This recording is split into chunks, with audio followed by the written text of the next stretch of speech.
weather here in Death Valley has been very, very nice. It's been 80 degrees down at Furnace Creek every day. 80 degrees plus. What I like about the wintertime is the haze is gone, so the visibility is greater. Like I see, here's another seep right here. Anywhere you see a tree growing, there's a seep. Maybe a spring. More likely just a seep. This part of Death Valley has these hills with a little bit of vegetation on it, but no trees. You got to get up higher to get into the PJ forest. Alright, I turned off the blacktop. It's 9 miles down this road to Skidoo. 23 Skidoo.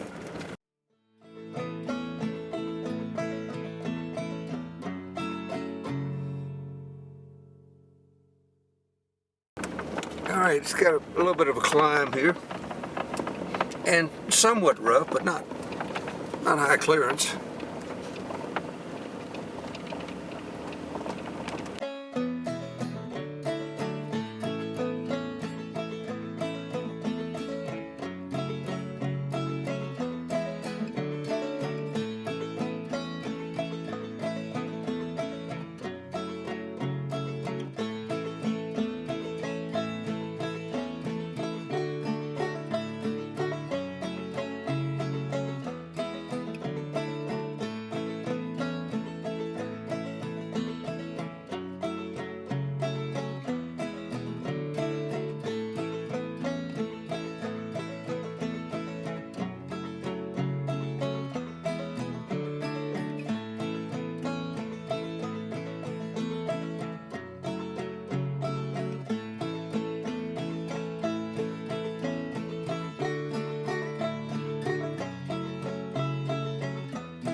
Pretty high in elevation now, and this is looking down on Death Valley.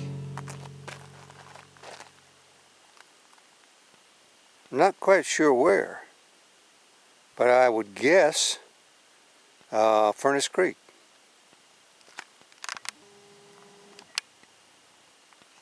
Zabriskie Point, Golden Canyon, Manly Beacon will all be down there. That would be the wash, Furnace Creek wash.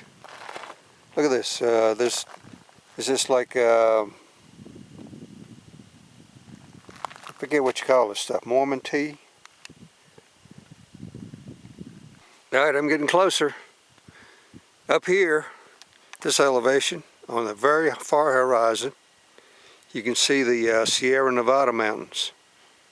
I don't know if you can see Mount Whitney or not, but one of those is Mount Whitney.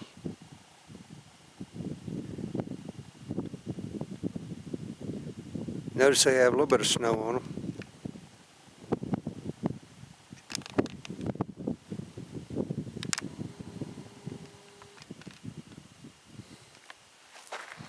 Boy, what a nice day. Sunny, clear.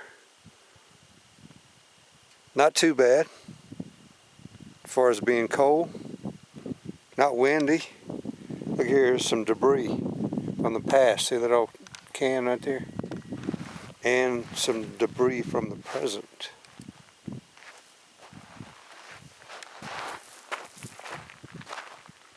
Road's pretty good up here. Here's the Golden Goddess.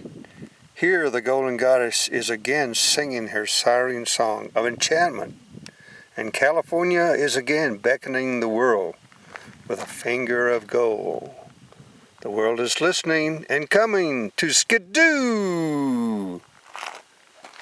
Skidoo at its height, about 1907.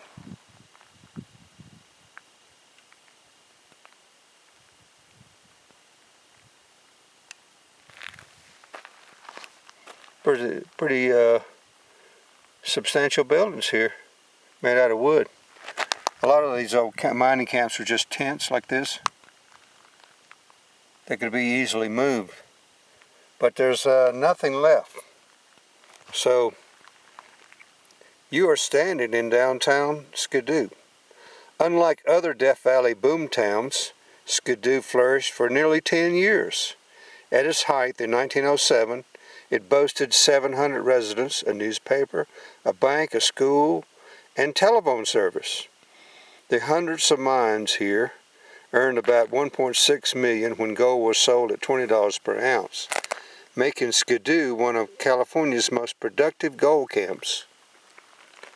Skidoo was initially named 23 Skidoo, an early 20th century slang term meaning go away or take off. The Post Service refused to accept 23 as part of the name. Boy, nothing left. Nothing left but a few old tin cans, broken beer bottles, Prince Albert. They just threw stuff out. So I'm sure you can just walk around here and see all kinds of metal, rusty metal.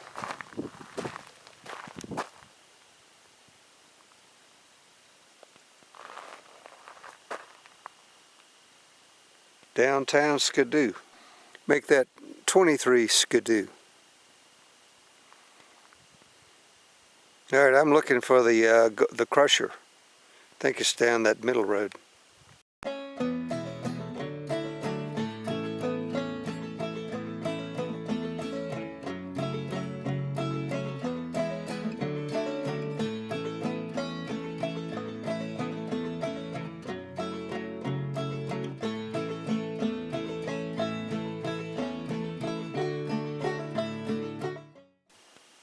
I decided to check this out on foot. This is a pretty narrow road. Look at that old metal. Been here over 100 years. Some of that tin doesn't even look rusty. This looks like it might be a piece of an old car.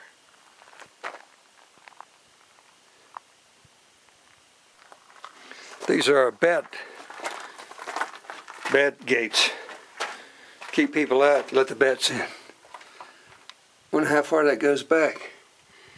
And can you imagine digging it, huh? All right. I've come to a place where you can turn around, thank goodness. And there's a gate, so you can't go any further. I mean, it's probably washed out. Okay, they probably had some kind of a tramway system to take the ore from right here, this trestle, down to this hopper. I love those old cars out here. Looks like they just probably pushed it down the hill. But it doesn't have an engine.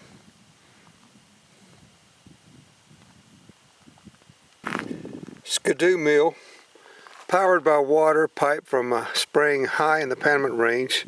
The Skidoo mill extracted gold from ore and was one of Death Valley's most profitable operations. Skidoo had the only water-powered milling plant in Death Valley. That's it right there.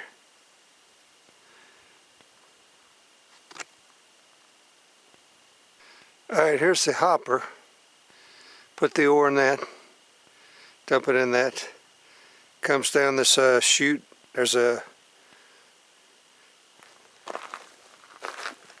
looks like a steam-powered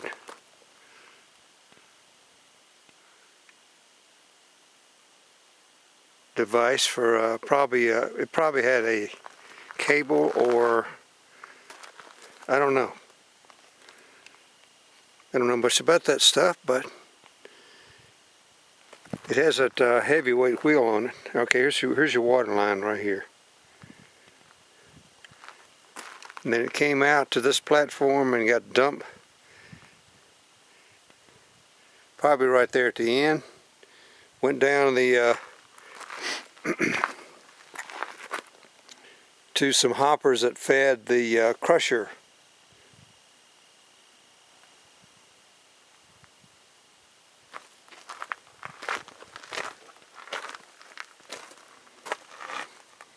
So they had power here. Here's a power box.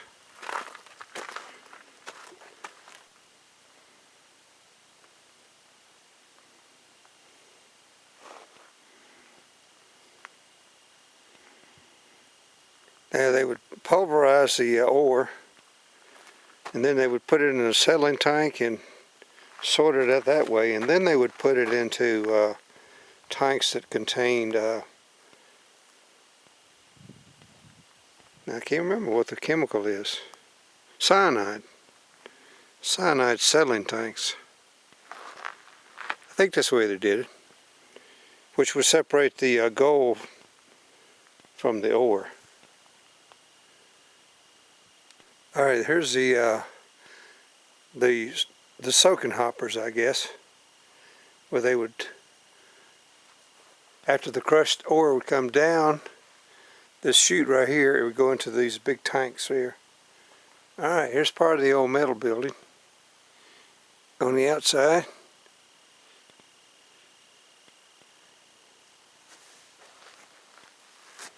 This thing is probably 100 years old.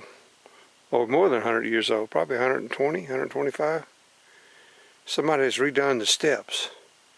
So I'm going to attempt to go up the steps here, but you don't go inside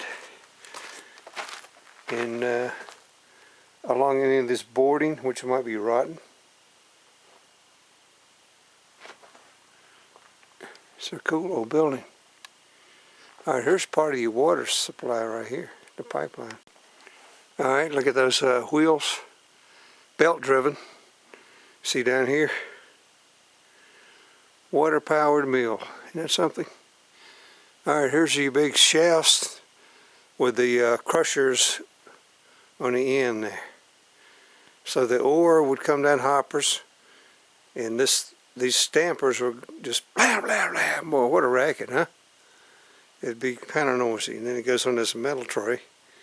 And then you see it goes down into the pipe. So there's 3 of those. And don't know what this platform was for. Maybe just a cover from that below. Part of the roof is blown off. That's an interesting old structure.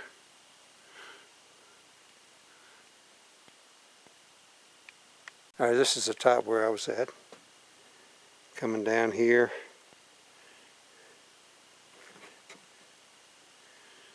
Some of the settling tanks. There's an old tank that got rolled down the hill. Alright, you see the rock foundation? There's somebody camping down here, just an old mine shaft. About halfway out from Skidoo. Now that's looking, I'm pretty sure that's Aguereberry Point. I like this area up here. It has some interesting features, and it's lonesome, high lonesome. I like this high plane up here. I thought I had the place to myself. And I have up until now. Here comes somebody. I haven't met anybody on the road. I've just seen some four-wheel drives parked in various places. But here comes somebody.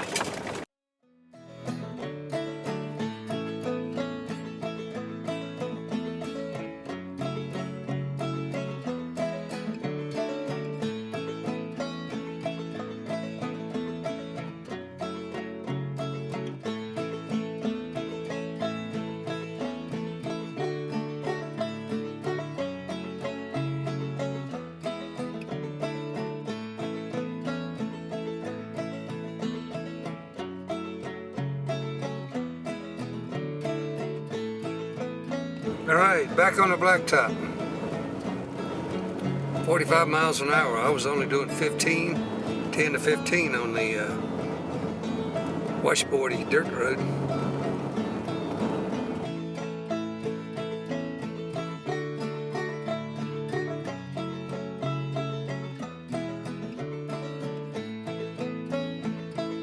Alright, I'm on the road to Aguereberry Point. 6 miles. I like this, it's almost like a plains up here. Or like a valley. Well, it is a valley.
It goes down to the valley to Trail Canyon.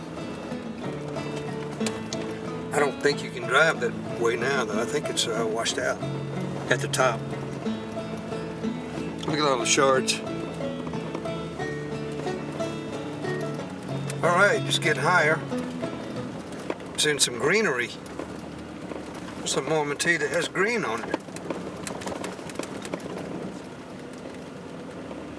Not too far from the PJ forest. Look at all the shards here. This rock. Must be some kind of sandstone.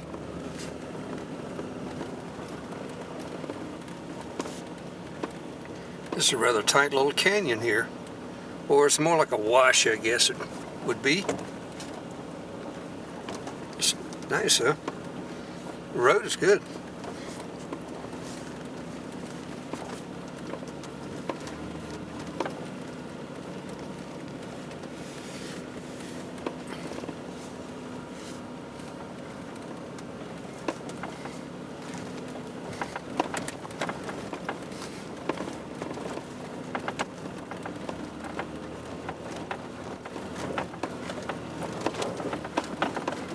Well, just as I said, the road's good. You hit a little patch there. Still's not bad.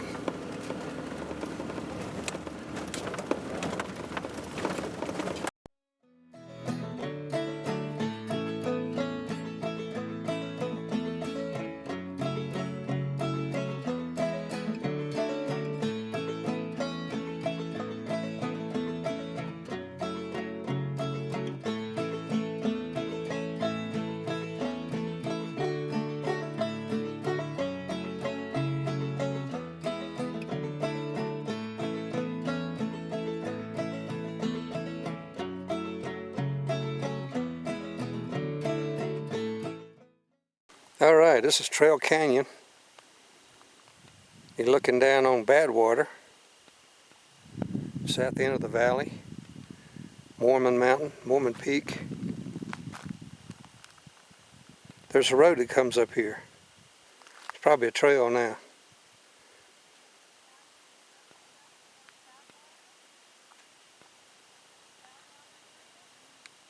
Forgetting all about this. Look down on that valley. Man, what a view.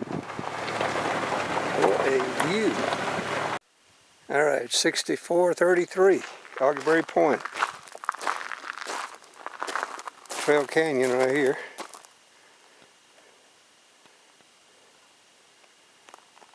bad water.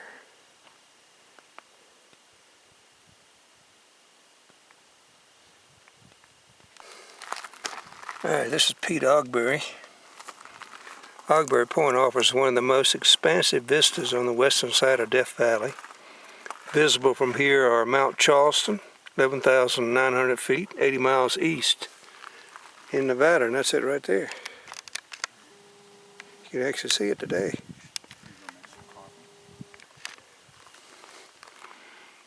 The green oasis of Furnace Creek and the salt flats of Badwater Basin.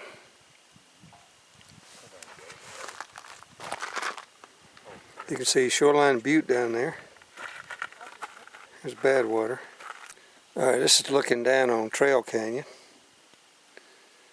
And there is a road somewhere, I don't know, I think it's over there a ways on the other side. Alright, this is looking south, southern part of Death Valley, Owl's Head Mountains. Shoreline Butte is a little black knob down there. Badwater. And this is the Badlands and Golden Canyon.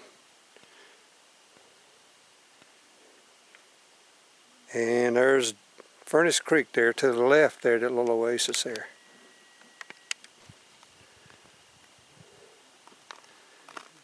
Mount Charleston's in the far background. See a little bit of snow on it. Alright, let's do a panorama.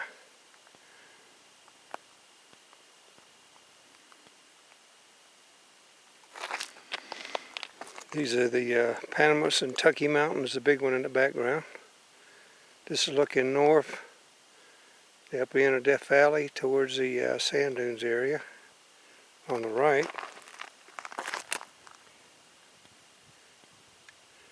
Salt Flats, that's where the Borax was mined. Salt Creek. Alright, we're coming up on Furnace Creek.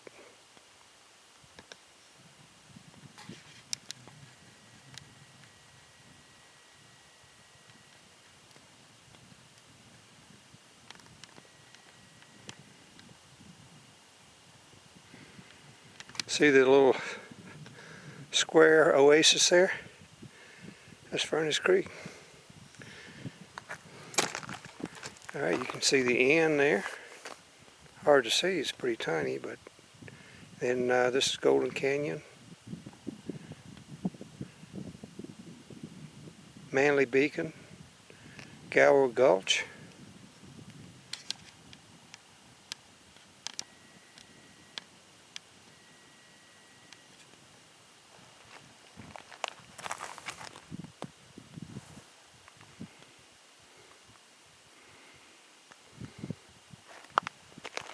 Alright, in the foreground is Trail Canyon, and the far background is, you can't see Badwater, but you can see the valley going down the west side road all the way down to Shoreline Butte, the Owl's Head Mountains.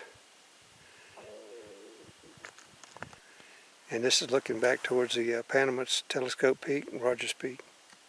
This is Mount Charleston in the far background there with a little bit of snow on it. That's just the one between here and Las Vegas. It's 11,000 feet too, almost 12. Man, what a spectacular view up here. Forget how nice it is. Good time of day too.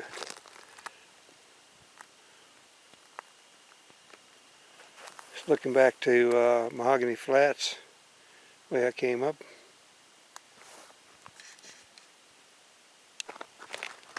These are the big, massive alluvial fans that you see from the end when you're looking across the valley. They are huge. Textbook examples. You see them in a lot of geology textbooks.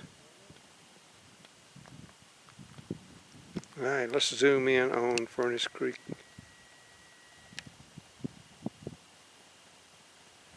There's the ranch right there.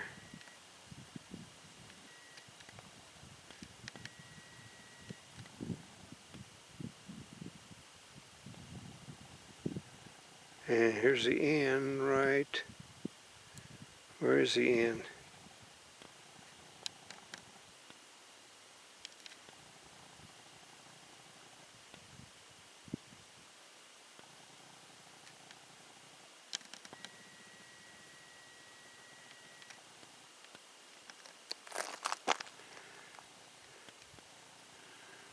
There's the end right here.